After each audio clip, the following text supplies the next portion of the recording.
Hey everyone, it's Phil Frost from Main Street ROI. I want to welcome you to this live presentation about the 5 steps to get your fence business ranking on the first page of Google.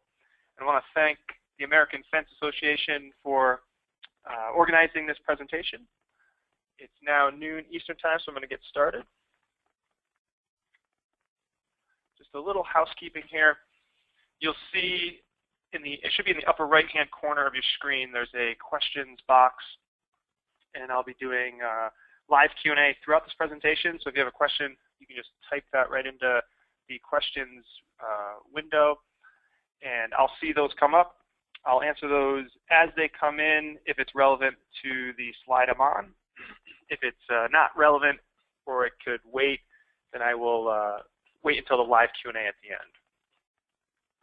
And I always recommend for these presentations that you turn off your any distractions like email, instant messenger, TV, radio, and definitely social media like Facebook. All right, here's what we're going to cover today. I'm going to highlight some important Google updates that you need to understand if you want to get ranked high in Google. I'll talk about the 3 old school SEO tactics you must avoid. These are some of the SEO best practices from not too long ago, just a couple years ago, used to work well and would help you get your business to rank high in Google, but now they'll actually get you into trouble, so you want to avoid those. I'll also show you 2 tactics you can use to get ranked in as little as 30 days. A lot of businesses have been taught that SEO takes a long time to work, and while that is generally true, there are a couple tactics where you can actually take a shortcut and get in front of your prospects very quickly, sometimes in as little as 30 days. And then I'll walk through the 5 rules you now need to follow based on these Google updates that I'll walk through. And at the end, I'll show you how you can get started today. And as you can see at the bottom of the screen here, there is a free gift for all attendees. It's the Ultimate SEO Checklist, and you can get that by going to mainstreetroi.com/thechecklist. So that's THE and then checklist. Now, out of respect for everyone's time, I want to tell you who this webinar is for. We are going to be talking about SEO, and that's search engine optimization, and that's the process of getting your website to rank high in Google. So with that in mind, you do need to have a website. I'm going to assume you do provide top quality products and services.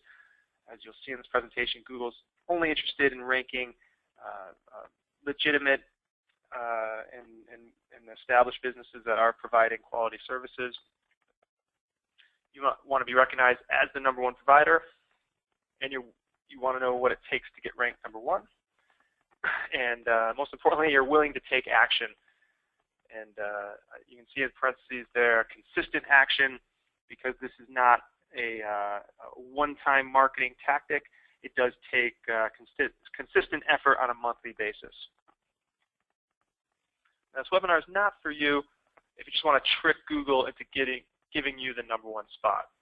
A lot of people think SEO is all about tricking Google, and that's actually not true. It's really more about partnering with Google, and I'll talk more about that later. So we're not going to be going through how to trick Google. And as I just mentioned, it's not a set it and forget it type solution, and it's not a completely hands-off solution either. You do need to invest some time and effort on a monthly basis. Now, if you're wondering, who am I, why should you listen to me? Again, my name's Phil Frost. I'm the founder of Main Street ROI, and our business provides digital marketing services as well as training like this training you're on today. And to date, we've helped over 2,000 businesses with their digital marketing, and my thought leadership in this industry has been featured in Forbes, Inc., Amex, as well as Mashable. I'm also the very proud father of these cute kids here. That's Violet on the right. That's my 3.5-year-old daughter. The newcomer there is Emmett on my wife's lap. He is about 1.5 now, and that's my beautiful wife, Erin, and they are in the kids' room in our Upper West Side of Manhattan apartment. All right, here's a brief history of Google to kind of get you up to speed because a lot has changed. So way back in the day were the Alta Vista days. Some folks on the line probably remember this. This was one of the first search engines. It was called Alta Vista. Back then, search engine optimization was extremely easy. Basically, all you had to do was put the keyword that you wanted to rank for on your web pages. So if you wanted to rank for, let's say, fence company or New York City fence company, you would simply put that keyword or that phrase on your web page. And if you had that phrase more times than your competitors, you would be more likely to show up #1. Now, because it was so easy, the search results were full of spam. And I remember back then, you'd do a random search, and some porn sites would even show up on the top. So basically, any site that wanted to get ranked could get ranked very easily. And then back in about 1998, Google entered the search market, and they came armed with an ingenious algorithm because it wasn't just looking at what was on the page. They were also looking at what other websites were linking to your website. So if, let's say, you have a website and 5 other websites are linking to your website, those are basically 5 votes in your favor saying, hey, this is a legitimate website. And Google would use those signals to rank websites in addition to what was on your site. And because of that, it made it harder for people to basically spam the search engines and get their site to rank high. So there was less spam in the search results. More and more people started using Google, and the rest is really history. They became the #1 search engine very quickly. Now, this is very important to understand. Google's business actually depends on search advertising revenue.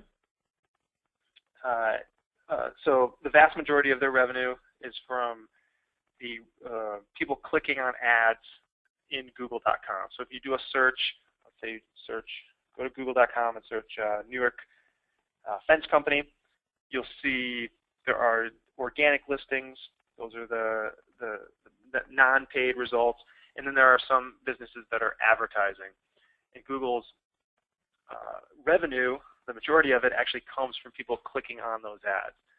And with that in mind, anytime people spam these search results and try to trick Google and get their website to show up when it doesn't really deserve to show up, that basically threatens Google's business model.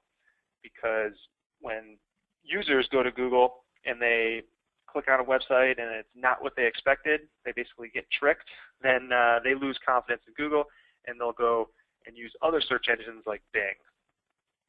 So it's a really important takeaway here that that's why Google spends so much time and hires really the smartest people out there to fight spam. That's because their business model depends on creating that positive experience for their users. Okay, with that in mind, you'll understand why Google has done so many updates to their algorithm. If you followed the search engine optimization world, or if you've studied or tried to learn anything about it, you may have come across some of these updates. Like first here is the Panda update.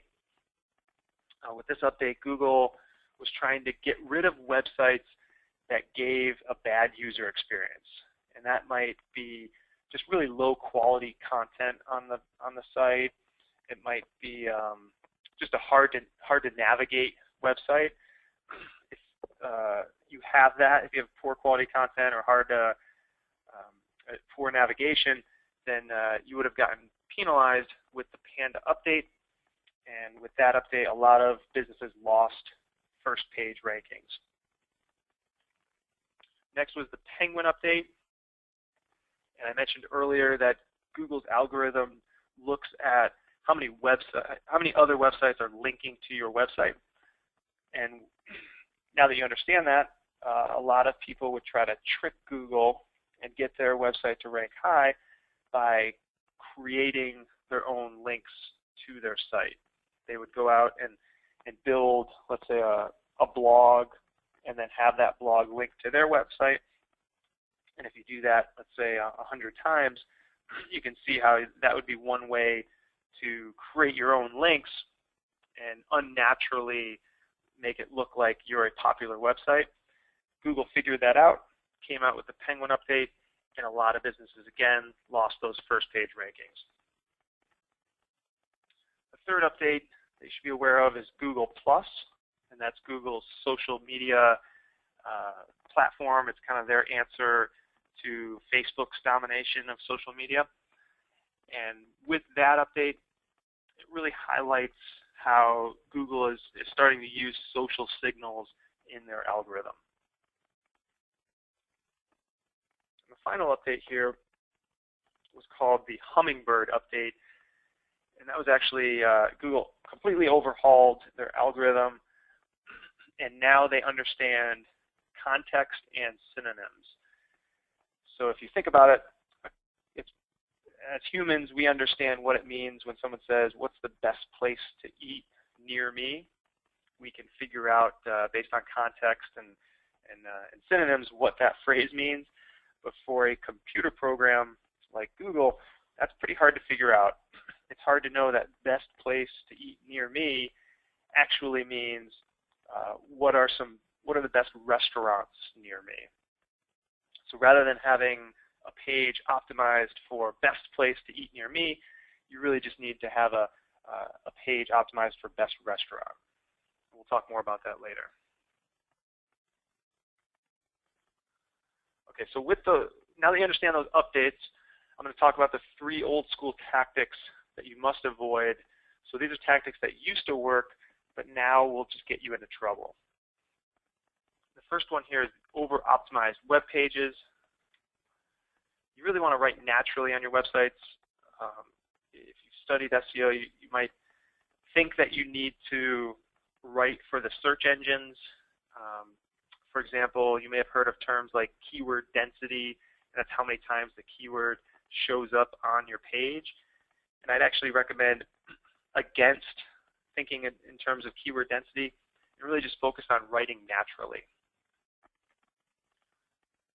And that leads us to this idea of keyword stuffing. You don't want to just unnaturally put keywords on your page to try to get it to rank high. That's an old school tactic. You want to try to aim for about 500 words of copy on your pages that you're trying to get to rank high in Google. And when you think about it, it makes sense. Google's trying to show the best pages in the search results that have all the information that a user would want to see. And it's hard to get a page to rank high if it doesn't have all the information that that user really wants to see. So that's why we say to aim for at least 500 words to give Google confidence that your page has what that user is looking for. Ultimately, it comes down to providing valuable information and having the best information out there for any given keyword phrase. The next old school tactic that you want to avoid is self-created links. So you don't want to go out and buy links. That's against Google's terms of service. If they catch you buying links, they'll basically just devalue those links that you purchased, or they can even go as far as penalizing your website for that. So that's a big no-no. You definitely don't want to add links from irrelevant websites. So if you have a website for a fence business, it doesn't really make sense to go and get a link from, let's say, a lingerie e-commerce business website. That would be an irrelevant website. It's highly unlikely for that site to ever link to a fence company business site. Google knows that, so that's basically a red flag for Google that you're doing something that's against their terms of service.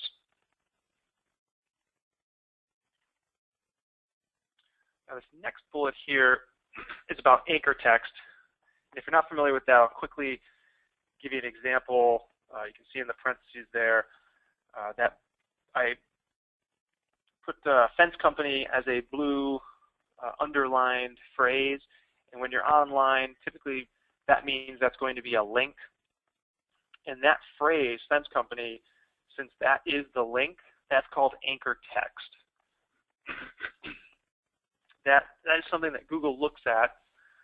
They'll read that anchor text, which is fence company, and that tells Google, hey, that page that's being linked to is about this keyword phrase. That's just another signal that Google uses to determine if you're relevant for a keyword phrase. And once you know that, you might think, hey, I should try to get a lot of links that say fence company so that I rank high when people search for fence company. Because that is true, but if all of your links, let's say you have 100 links, and every single link has the same exact anchor text, fence company, again, that's a red flag to Google. You're probably doing something that's against their terms of service, because that's very unnatural. Most websites will use different variations because they're not all thinking the same way. It's not the same person linking. It's different websites. So a more natural looking link profile with anchor text would be lots of different variations of that phrase, fence company. I just saw a question coming from Mike. How do I link to a relevant site that is not the competition? That's a great question. So one way to get links is business directories. That's definitely a safe way to get links. So any business directory like a Yelp, Best of the Web is another national business directory. Those are going to allow you to add your website URL into the profile, and by doing that, it creates a link to your site. So that's a low-risk way to get links. Another way to get links is to write articles and share those articles on other websites. So if you found let's say a website dedicated to home improvement, so a home improvement type website that has a blog, you could actually write an article about the top 5 or top 10 fence materials and why you should use them or where you should use them. So you could have that article get posted on another website, and in that article it would then link to your website. So those are a couple examples there. And finally, in terms of self-created links, you want to, what I just said there is sharing content. So you want to focus on sharing content to get links rather than trying to buy links or just going out, I mentioned earlier, and building, let's say a fake blog that then links back to your website.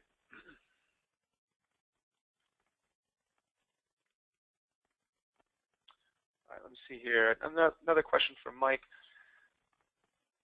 How do I optimize one product with multiple options without overusing the focus keyword?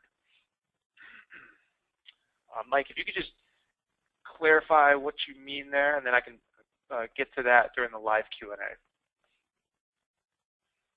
the third old school tactic you want to avoid, and this is related to the Hummingbird update, is unnecessary web pages. And so the old school tactic back in the day, so not too long ago, you'd want to create a different page for every single keyword variation. And ever since the Hummingbird update was released, you really don't need to do that anymore. And that'll actually just get you into more trouble than it's worth.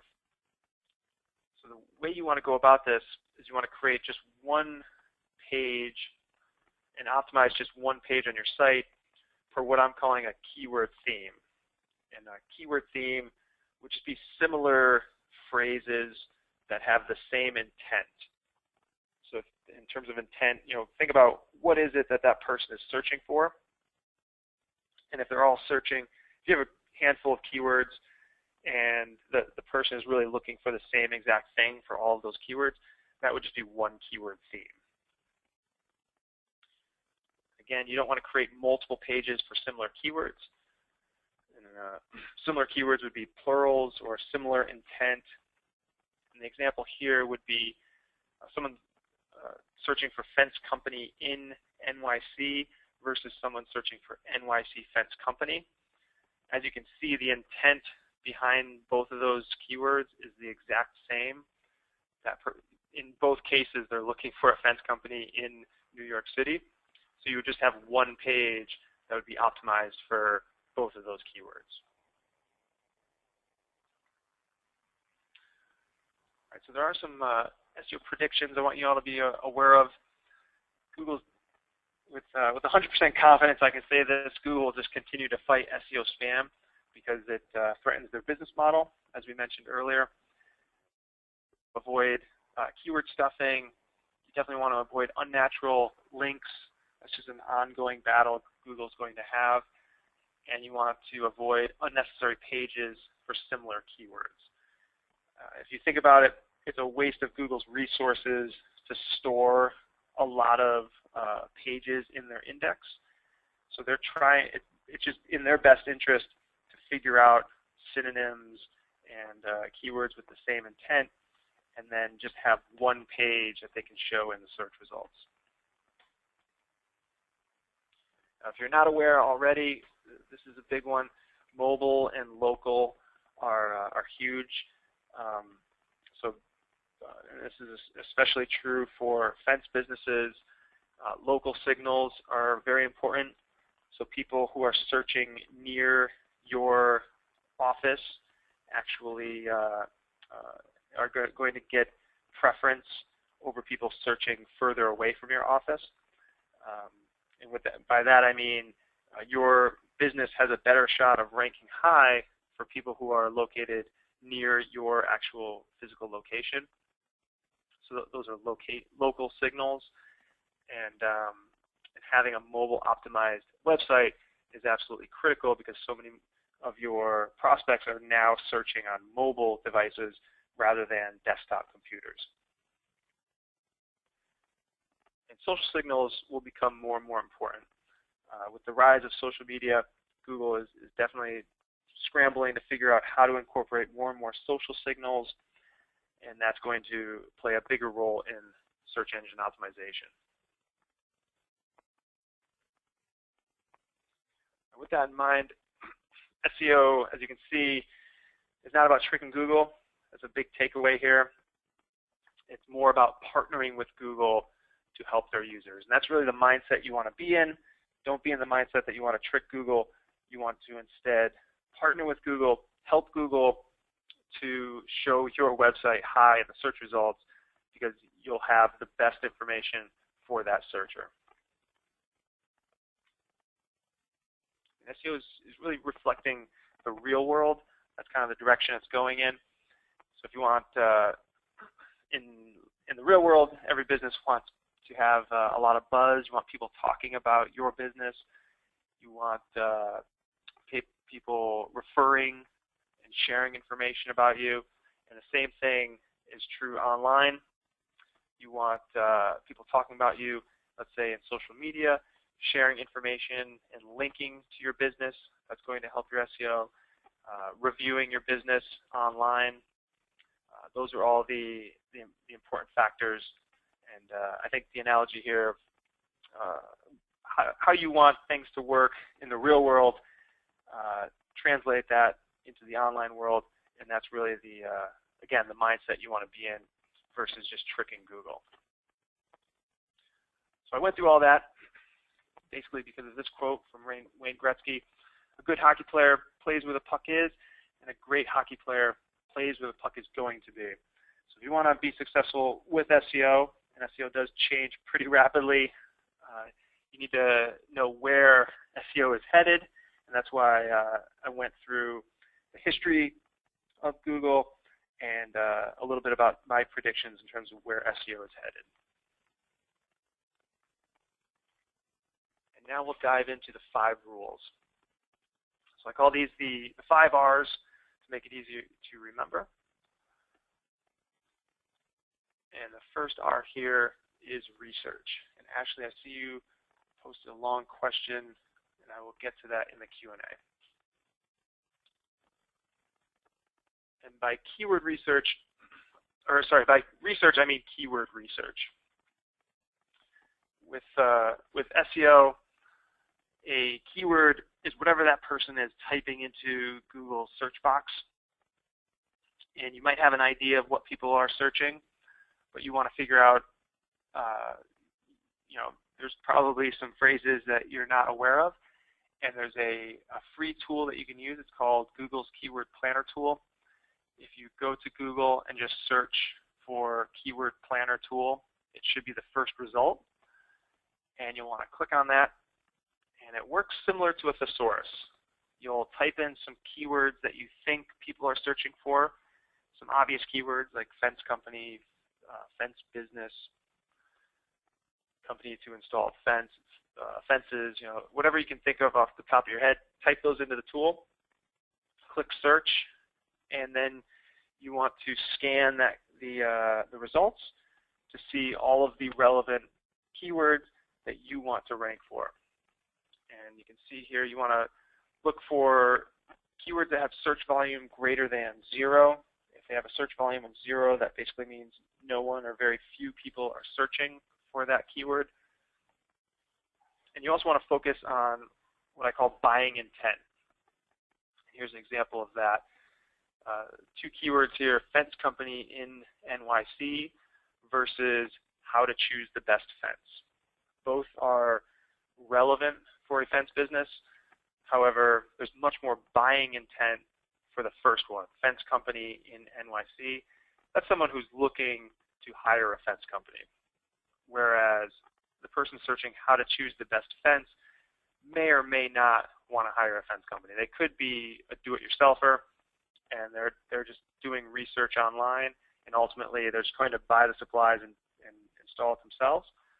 And some of them will eventually, they'll probably do that research and then come back to Google and then type in fence company in NYC, and at that point they're looking to hire a fence company. So you want to optimize, at least initially, your website for buying intent keywords. And the final question you want to answer is, do you deserve to be number 1? That's a critical question. Do you actually offer the information or that product or service that that person is searching for? Okay, that's step 1. That's your keyword research. Step 2 is relevance. And by relevance here, we mean website relevance. And this is really marketing 101. You're trying to match the message on your website to the market. And you want to pick, we talked about this earlier, you want to pick 1 page per target keyword or per target keyword theme. So you might have a handful of similar keyword phrases. You'll pick 1 page that you're going to optimize, and then you need to tell Google that that page is relevant for that keyword or that handful of keywords. And here's how you do that. There's really there's many factors, but these are the most important ones. There's the title of the page, and if you're familiar with HTML, then I put in parentheses the HTML code there. That's the title, ... and then less-than sign, / title. Everything in between those title tags is what's called the title of the page. And that's one of the key factors that Google will look at to determine if your page is relevant for the keyword that was just searched in Google. So that's one area that you definitely want to put your target keyword on your page. You want to put it in the title. The other area would be any headers on that page. And headers, as you can see, the HTML there is the H1, H2, H3. If you're not familiar with this, don't worry. Any web developer would be able to help you with this. This is not complicated as far as web development goes. So you'd want to have a variation of your target keyword in the header of the page, and then obviously in the body copy. And I mentioned earlier, you don't want to stuff keywords on the page unnaturally. So you always want to write naturally in terms of the body copy. But if you think about it, if you're going to write, if you have one page per target keyword, you're obviously going to mention that keyword in the body copy. It's just going to naturally come up. So you really don't have to think about it, and I wouldn't worry about anything like keyword density. Just write what you want to write and really focus on speaking directly to your target customer, and most importantly, engaging with that target customer and using sales copy to get them to convert.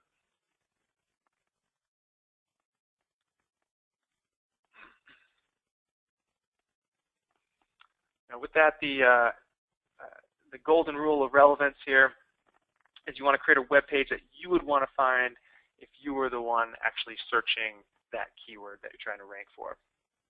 Saw a bunch of questions come in here.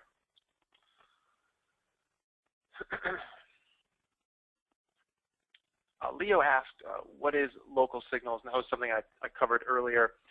That's really the person searching where they're located versus where your business is located.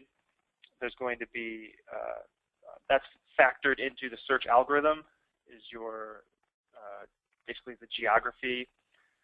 So if that person searching is close to your business, then your business will have an advantage over other businesses.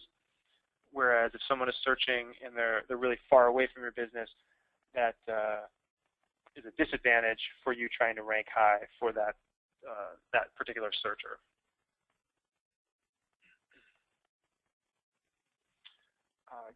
Gary had another question here. Does Google rank sites written in SQL better than HTML? The code on the page should not matter. Ultimately, the page should be in HTML. SQL, unless I'm not familiar with that, what you're referencing there, is a database language, and that wouldn't be on the actual page. So all pages will typically get coded as HTML so that the browser can read them. But the underlying code and how the page is developed is not a big factor in how well you'll rank.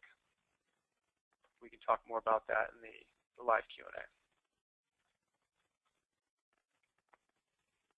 All right, third R is what's called reputation. And to clarify that, we're talking about your website's reputation. Again, I'll use the real-world reputation analogy. If you think about your own personal reputation and how that's created, it's really about who you hang out with. So reputation by association. And if you're friends with a lot of people that have strong reputations, then that basically rubs off on you. And the same thing happens online. If you are linking to and linked to from other websites, high reputations in Google's eyes, then you will naturally have a high reputation. So that really comes down to having other legitimate, high authority, or strong reputation websites linking to your website. That's what ultimately will build up your reputation. And then the other factor is going to be what friends basically say about you. And that in the online world, that's where social media comes in and online reviews. If you have a lot of positive comment online about your business, then that's going to help your online reputation. And with the 3 steps that we talked about keyword research, and then we talked about your web page relevance. Well, relevance tells Google that you deserve to be in the running to rank high. And now we're talking about your reputation. If you think about it from Google's perspective, Google will find millions of websites that are relevant. So that's not enough to rank high. Google will then rank those websites that they find based on their reputation. So if you have a relevant web page and you have a strong reputation, those combined will allow you to be ranked high in the search results. And again, just a reminder, you want to focus on attracting links versus buying or creating your own links to your website. That's those links from other legitimate, high authority websites. That's what's going to build up your website's reputation. As long as you have a relevant page on your site for the keyword you're trying to rank for, and your website has a strong reputation, that's what's going to push you high in the search results.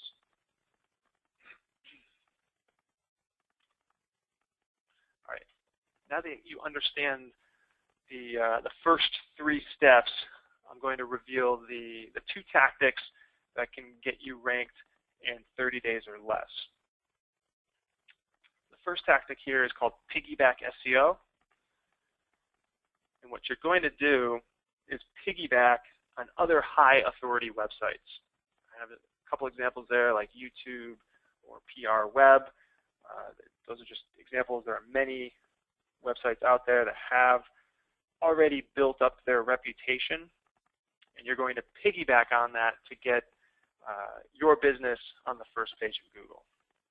The way you do that is you'll publish content with your keyword in the title of that content. And I already mentioned one of the big factors in relevance, which was the second step, the second R. One of the big factors there is what is the title of the page, and you want to put your keyword in the title. So by doing that, that takes care of the relevance. And if you're publishing this page on another website that has high authority, you're going to take care of that reputation, which is step 3. And combined, that will push that page high in the search results. Here's an example. I actually wrote this article. It's how to create a profitable Google AdWords campaign. It's highlighted there with the arrow pointing to it. And you can see the website is kissmetrics.com. It's not my website, so that's another website that already has a high authority.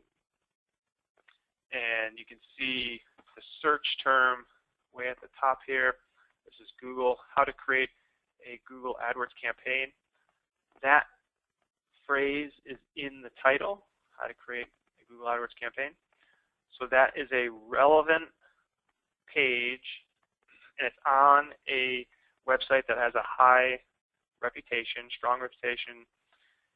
Those combined means it's going to rank high, and you can see it's ranked number 3 here on the first page. Here's another example. The same article, slight variation of the keyword, just Google AdWords campaign. And again, Google AdWords campaign is in the title. This is the title of the page. So it's relevant. It's on a domain, kissmetrics.com, that has a strong reputation. And because of that, it ranks high. It's actually ranked just below the google.com pages here. So it's ranked number 3. If you're not familiar, these are ads at the top. So these businesses are paying, and that's using Google AdWords. That's not what we're talking about now. We're talking about how to get your page to rank high in the natural results, which are down here. And the first 2 are Google. They rank the highest for this particular keyword. And then the third is a page that I actually, it's an article that I wrote. And in that article, I then link to mainstreetroi.com. So that's how I get people from this article that already ranks high over to our business website.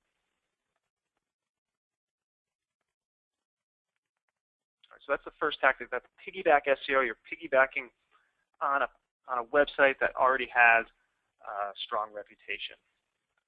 The second tactic is called local SEO. This is basically in line with what we were talking about earlier, which were the local signals. Well, with local SEO, here are some stats. 20% of all searches are local, 40% of mobile searches are local, and 97% of consumers search for local businesses. So there is a ton of search out there, people looking for local businesses. This is highly relevant for fence companies. That's, generally speaking, that's what you're looking for, people near your office. And the way you do that is using Google My Business. It's a slight variation of SEO. We're talking about local SEO. So we're focused on the Google My Business profile, because if you search for, let's say, fence company in NYC, you're going to see the map results, and then you'll see those pin drops showing the local businesses, and then underneath that you'll see the business information. And those are not websites like what I was showing earlier. Those are Google My Business profiles. So you're actually going to get your Google My Business profile to rank in the search results. And it's the same 3 steps, but you're going to apply this to your Google My Business profile. You're going to get, first do the keyword research, find the keywords where Google is showing the map results in the Google My Business profiles. Second step is to make your Google My Business profile relevant, incorporating the right categories, or selecting the right categories. And then third step is reputation. And with local SEO, it's a slight variation. It's not all about links to your website. It's more important to have what are called citations, which is just a mention of your business name, address, and phone number on another website, for example, a business directory. And you also need to have online reviews. So you want to try to get a lot of reviews from your clients and have them post a review on your Google My Business profile. And that's what will help build up your reputation, which will push up your Google My Business page. Here's a customer of ours for a local SEO success story. Just to show you that you can get results super fast. Barney said, about a month ago, I started going through the local SEO steps. I've noticed my Google rankings moving up, and right now I'm at the #1 position for my most important keyword in my area.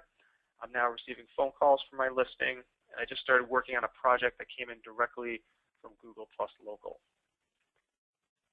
which is Google My Business. All right, so what have we learned so far? Quick recap. We went through the 3 R's: research, relevance, reputation. Talked about 2 tactics to get ranked in 30 days or less: piggyback SEO and local SEO. And up next is my favorite R, which is revenue, because it's not all about ranking high. We're trying to generate leads and sales. And to do that, there are 3 key factors. You need to obviously have compelling website copy. That's why you want to write naturally and really write for your target customer, not for Google. And you want to incorporate social proof with testimonials. And then you want to have a strong call to action to get people to call you or complete a form on your website. Second bullet there is a lead magnet. If you're not familiar with that, highly recommend you create a lead magnet on your site to generate leads. That can be something as simple as a coupon. I'm sure you've seen coupons on sites where you have to enter your email address to get that coupon. Or it could be a informational packet or a report about how to choose the best fence company, and they would have to, again, give you their email address to get that report. That's a great way to get more leads that you can then follow up with. And then the third factor here is related to the first step, which is keyword research. You want to make sure the keyword that person searched is actually a prospective customer with what's called buying intent.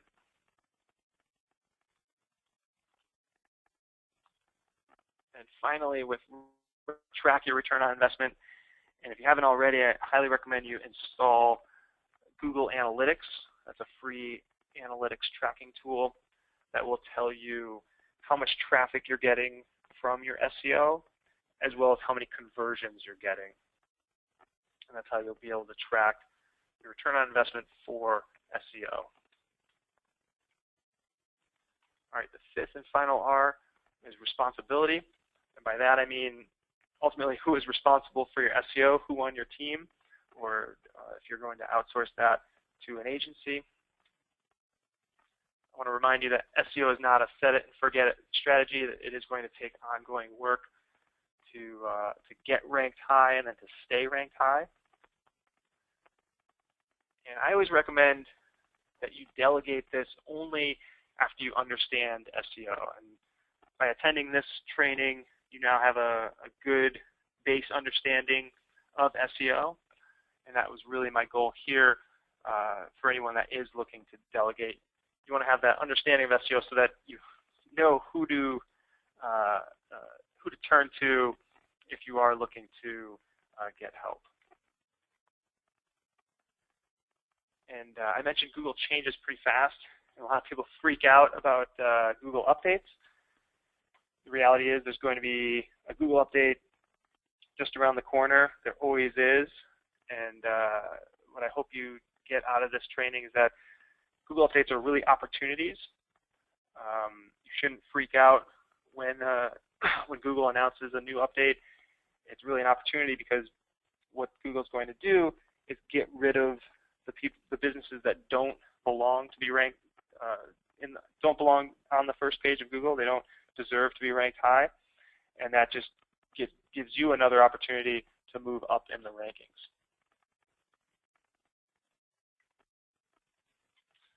All right, one question I know is on a lot of people's minds at this point: is SEO a good investment for you and for your business? And I want to give everyone an opportunity to answer that question with an SEO opportunity assessment. And here's what you would get with that assessment. You get a website review, initial keyword research, your current Google rankings for those keywords, competitor analysis, and a 30-minute SEO consultation. And on your screen, I'm going to show a poll. Just a second. All right, you should see that poll now. It's a free SEO opportunity assessment. If you're interested, you would just select the yes option. If you're not interested, there's a no option, and then there's also a maybe option if you'd just like to speak with someone first.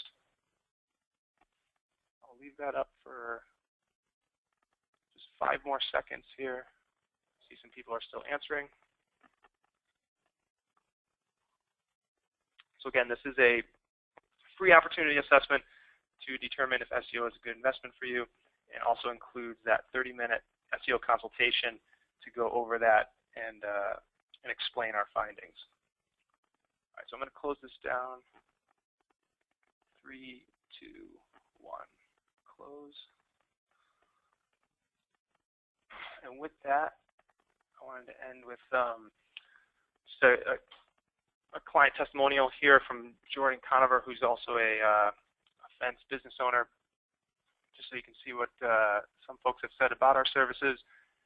Main Street ROI produces results. Working with these guys has improved my business, and they have made it easy. They are a pleasure to work with, high communication, and have my best interest in mind.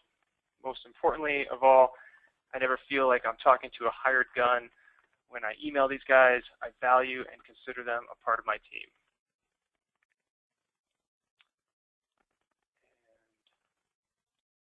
That we'll do live Q&A. I know I skipped over a lot of questions. I want to make sure we got through this presentation in time.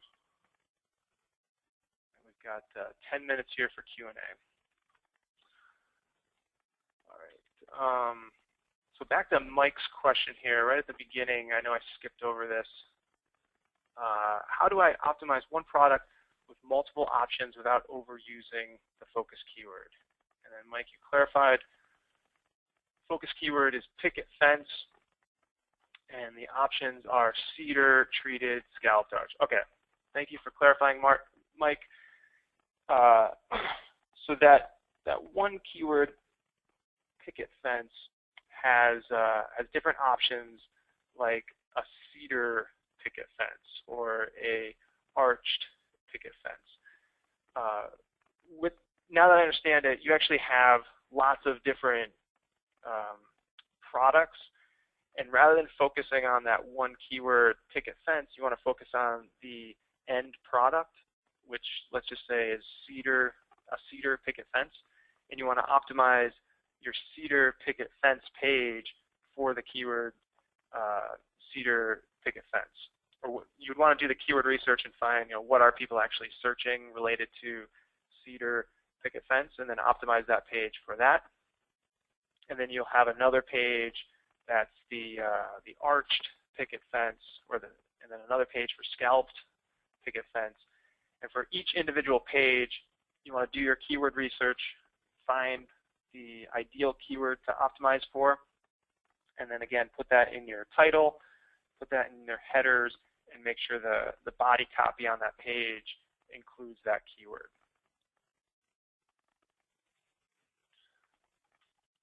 Okay, Ashley had a question here. I mentioned you should not worry about plurals or similar intent phrases. Does this apply to the keywords you're able to put into the metadata sidebar on blog posts on WordPress or other blogging sites? For example, if I am tagging a post, does it hurt that page's ranking if I include too many similar keywords or plurals? So to clarify, no, that would not hurt anything. You can certainly, if you're writing a blog and you want to add in the tags for that blog or add some categories, however your blogging tool works, that's not going to hurt to put in different variations. What I was mentioning is that you don't need a different page for very similar keywords. So the example, I'll just use an example that Mike just gave us here, which was the cedar picket fence. If you did keyword research on cedar picket fence, you're going to find different variations like picket fence cedar. People just might put cedar at the end, and some might put it in the front. You don't need two different pages for those two different keywords. But it wouldn't hurt the page if you used both of those phrases on the page. So hopefully that clarified that for Ashley. Savannah said, what if we have dealers located elsewhere? Savannah, if you could just clarify what you mean by that question. I will clarify, if you have multiple office locations, I mentioned the local signals and local SEO.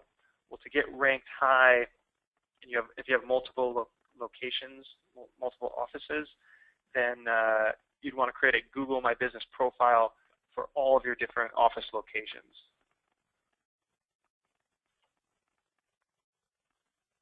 Let's see, another question from Mike. Can I have a long page of H2 for design and conversion optimization without being penalized?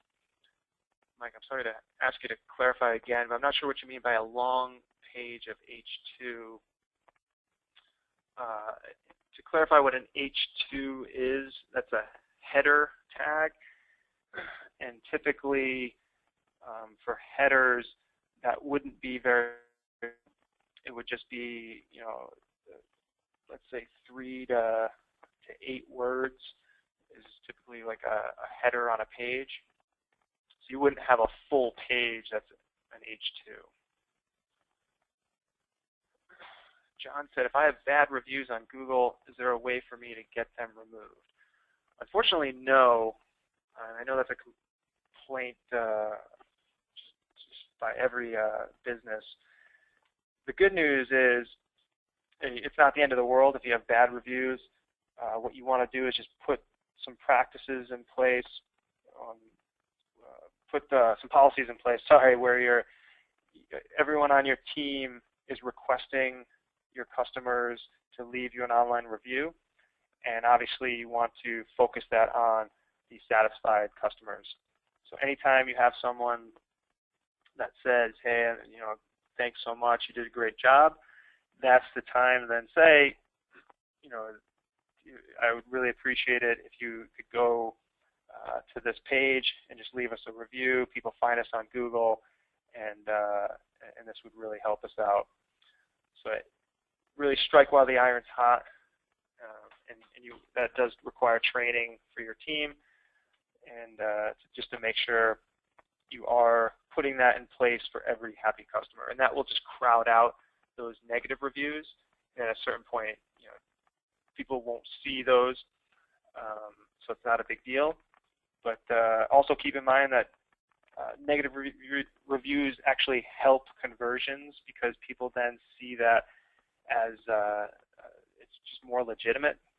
If your business only has positive reviews and everything's a 5 out of 5, that actually creates more skepticism, and people don't trust those reviews.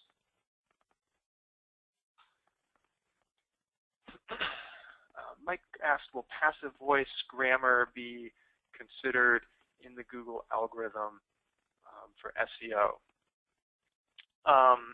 That's a great question in terms of grammar. What tends to happen just naturally is the better content gets moved up in the rankings based on other factors. More people will be linking to the page that's grammatically correct and just not full of typos. With that said, I would always recommend using proper grammar and punctuation, but it's more important that that content is getting shared online. People are linking to it, and people actually, it's really good, high-quality content. Gary said we purposely turn off mobile devices because we get an overwhelming amount of calls from people shopping price while at Home Depot in hopes of getting a discount from Home Depot. Am I penalized for turning off mobile devices? I'm not sure what you mean by turning off mobile devices. If you mean if I try to go to your site on a mobile device and I'm just not allowed to go to your site, then what that means is you're not going to be ranked high in the search results for mobile devices. Google will figure out that you don't have a working mobile website, so anyone that tries to search for your site on a mobile device is not going to be able to find you, because Google's just not going to rank you high. Okay. Mike said, should I build a blog on my main site or on another domain and link to it? It's a great question. I always recommend you put a blog on your main site, and you should do it as a subfolder, not a subdomain. And by that, I'll just use my example. My website, mainstreetroi.com/blog, would be the preferred method, rather than blog.mainstreetroi.com.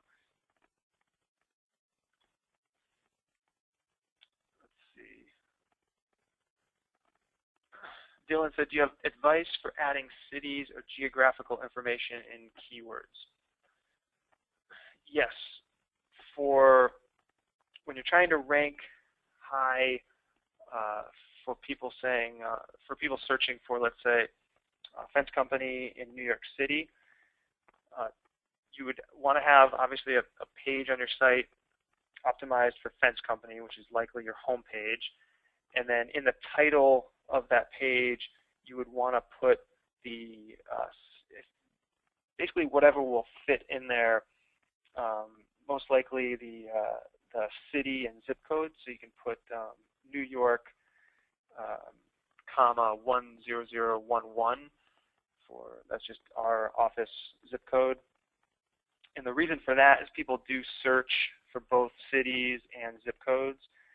So you're getting that page optimized for the city and the zip code variations.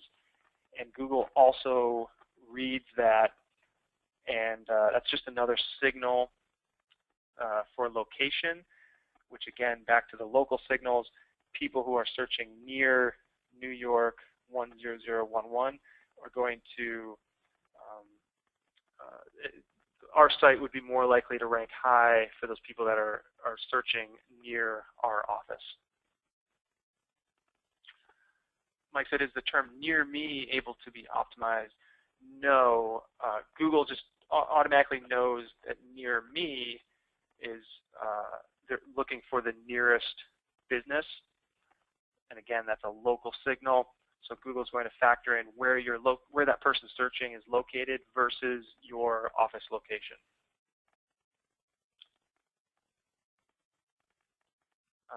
Mike asked, how do I find the updates? I think you're referring to Google Updates. If you search in Google for, it's another company, Moz, M-O-Z.com. Search for Moz.com Google Updates. They actually publish every single Google update on one page. That's a great resource.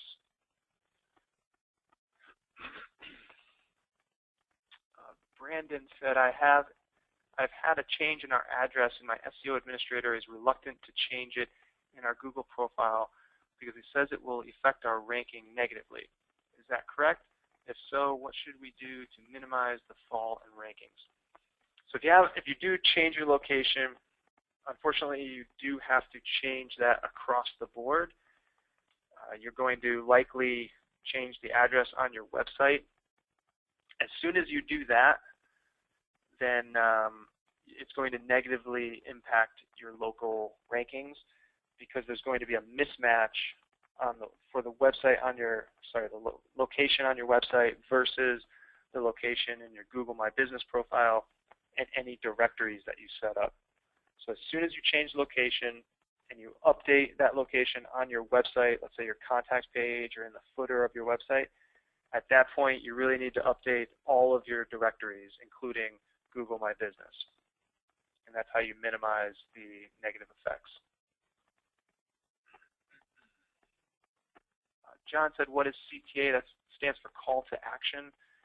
That would be saying call now to get a free estimate on your fence installation. That would be your call to action. Travis said, can I get a copy of the presentation? Yes. We'll be sending a replay of this presentation as well as the slides, and we typically do that within about 48 hours. And I just checked the time. We are over by 3 minutes. I apologize for that. I see there are some other questions. I will go through those, and I can always reply via email. So I'm going to close this out, and when I do close it, you will get automatically redirected to a survey. I'd really appreciate it if you can just complete that survey. I think there's only 4 questions on there. It's super fast, and we use that feedback to improve our training experience. So with that, I hope everyone enjoys the rest of their day, and you have a great week. Take care.